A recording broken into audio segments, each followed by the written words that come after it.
Hey Instagram, I just want to say thank you so much to everyone who answered the questions. I honestly did not think that anyone cared because I checked and I was like, no one answered my questions. But just a few minutes ago, I learned how to read the responses, and over 111 people answered the questions. And it just truly warmed my heart.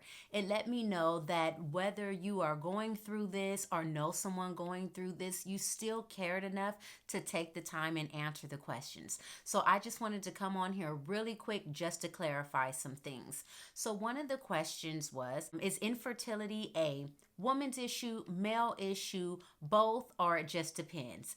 Everyone who chose it just depends was actually right. Most people think that it's a woman's issue. They want to blame the woman, but you know what? Sometimes you can go in there, a woman can get checked, a man can get checked, and a doctor can say, you know what?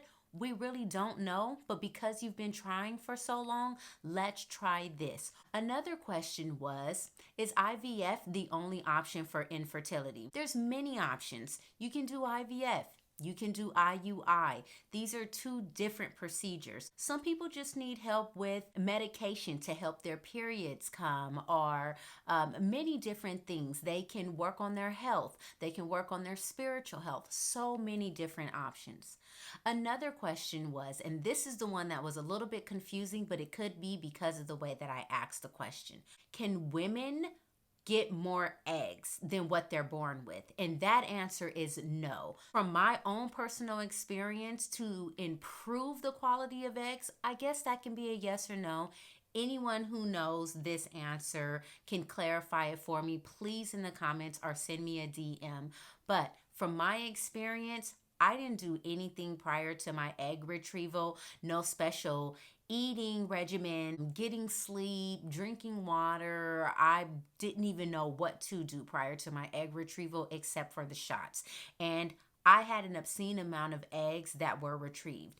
Yet, I also know some individuals who followed all of the steps, everything that they think that they needed to do prior to egg retrieval, and didn't have as many eggs retrieved. I'm just believing that the body does what it wants to do at the time that it does it, and doctors are trying to find different ways to help individuals to be able to produce more eggs the next time. But still, a woman is only born with the amount of eggs that she gets. For men, men, yes, you can improve your sperm quality. That is the difference between men and women. If you are the one with the issue, if the doctor is telling you that they have so many different steps that a man can do to work on his sperm quality, get yourself checked out as soon as possible and start to work on that, men.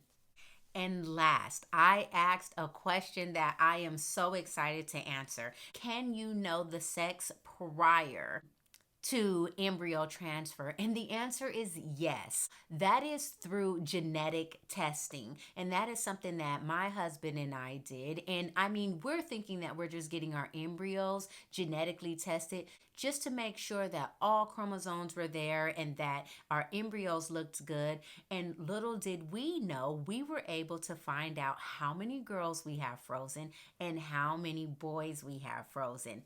Blew my mind. And I just want to say thank you to everyone who answered.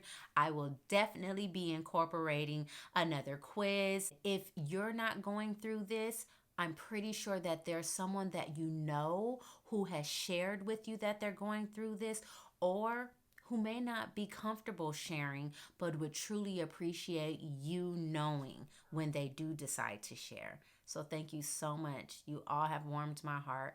I look forward to sharing my YouTube video of how many eggs were retrieved, how many were mature, how many were fertilized, how many made it to blastocyst, and how many frozen eggs we have after being genetically tested. So stay tuned. But until then, Instagram world, we are trying to make a baby.